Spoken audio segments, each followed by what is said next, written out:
Kaway-kaway kayo dyan. Yung mga wala nang bubungong bahay. Talagang hindi ko po ma-imagine talaga kung paano kami naisiksik po sa ilalim ng lababo. Masikip yung ilalim ng lababo. Tapos hinarang po namin yung lamesa. Talagang hirap po kami ng sobra na po kami sa lamig kasi basang-basa na po kami. Pilitin ko man na lumabas ako. Talagang hindi kaya. Ililipat ka talaga. Sabi ko, hintayin na lang natin ako na kumalma ng kaunti para mailabas ko kayo lahat. Kasi sabi ko, diyan na muna kayo muna sa ilalim ng lababo. At least safety kayo, sabi ko.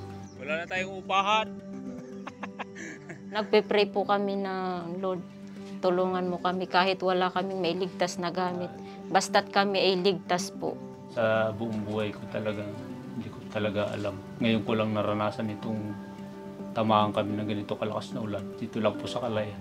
Ang gamit tong mga bata, wala po kaming nailigtas.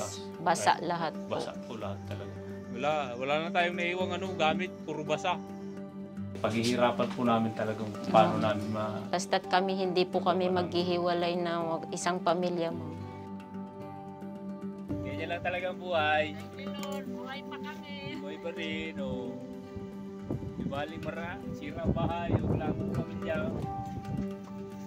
Nagpapasalamat po kami sa Panginoon sa mga dumadating na blessing po. Unang-una po sa lahat, Diyos po talaga ang pagyamanan namin na thanks God po. Talagang malaking pasalamat na rin po sa amin doon na tulong na binigay sa amin. Unang-una yung mga relief food na kailangan namin, pagkain namin. Malaking tulong na rin to.